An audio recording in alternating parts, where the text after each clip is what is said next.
여러분의 구독은 영상을 제작하는 데 큰 힘이 됩니다. 영상을 보시기 전에 구독과 좋아요 꼭 부탁드리겠습니다. 아울러 회원이 되시기를 원하시는 분들은 유튜브 채널 홈피 구독 옆에 있는 가입 버튼을 눌러주시기 바랍니다.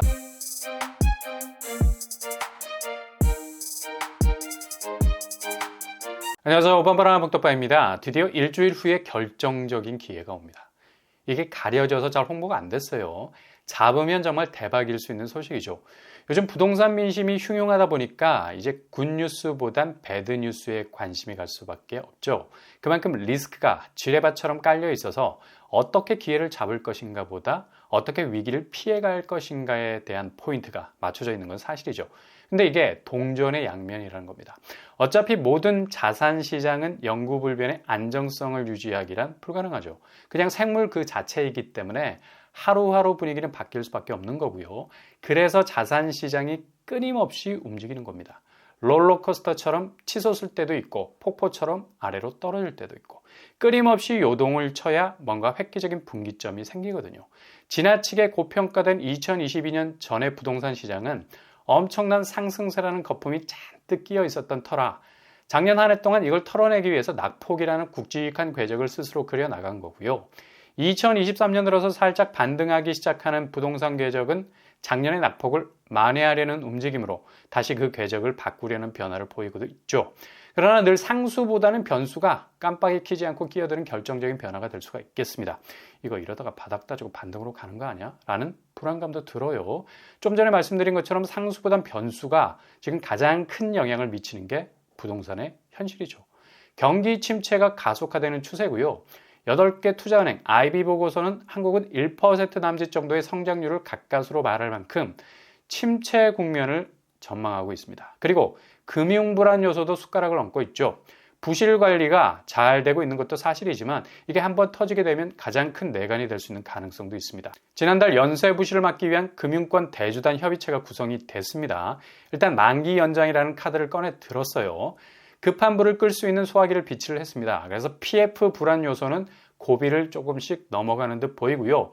그리고 무주택자, 1주택자에게 가장 큰 체감도일 수 있는 금리 변동 요소 여전히 불투명하죠. 진원지 미국 중앙은행 기준금리가 이젠 더 이상 갈 곳이 없습니다. 미국 경기지표에 빨간불이 들어오고 있죠. 이후 횡보는 최소 동결을 유지하면서 인하 쪽으로도 카드를 만지작거릴 것으로 보이고요.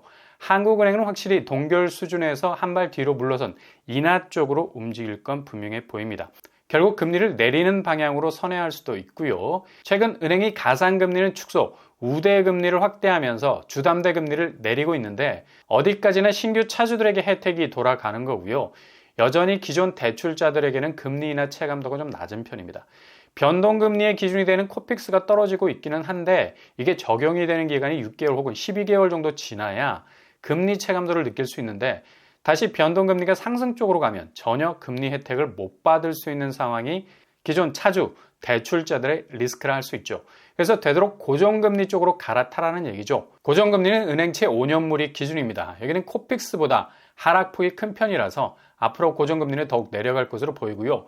이런 분위기를 그대로 반영하는 주택담보대출금리 수준이 3%대로 내려오는 추세죠. 신규 대출자, 특히 고정금리를 받으시는 분들에게는 확실히 유리한 부분이 될 수가 있겠죠.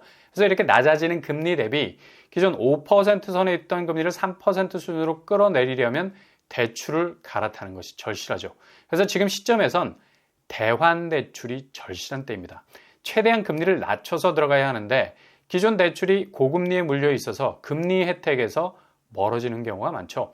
예를 들어서 A은행에서 1억을 금리 5%대에 받았어요. 근데 자세히 보니까 B은행이 금리가 4%대야.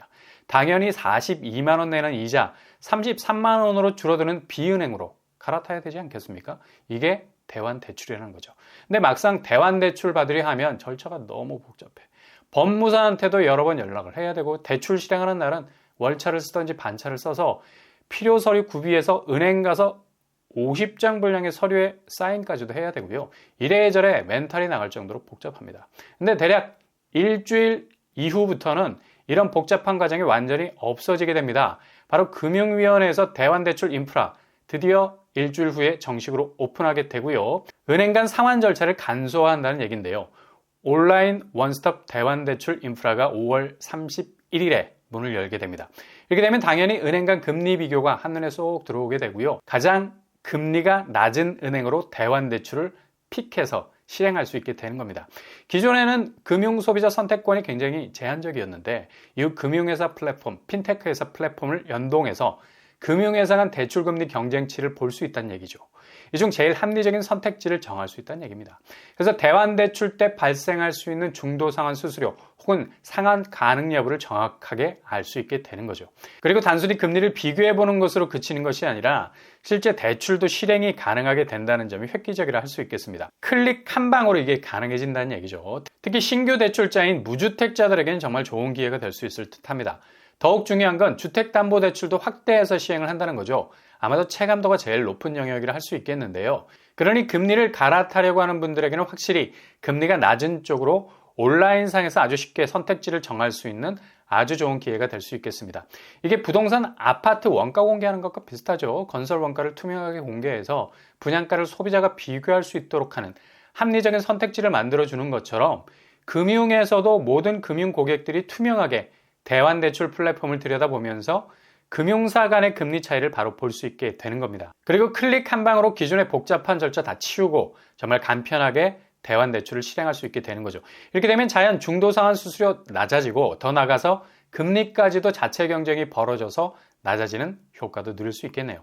그러니 기존 대출을 끼고 있는 무주택자, 1주택자들에게는 아주 좋은 기회일 것 같습니다.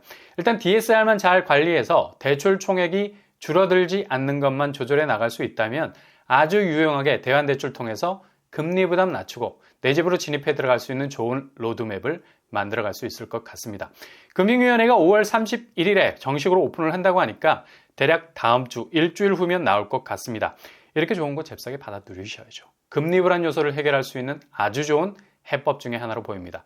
주의할 점은 중도상환 수수료 꼭 챙겨보셔야 되겠습니다. 이게 배보다 배꼽이 더 커지게 되면 대환대출의 의미가 없어져 버리는 거니까. 수수료 비율과 금리 비율 잘 비교해 보실 수 있길 바랍니다.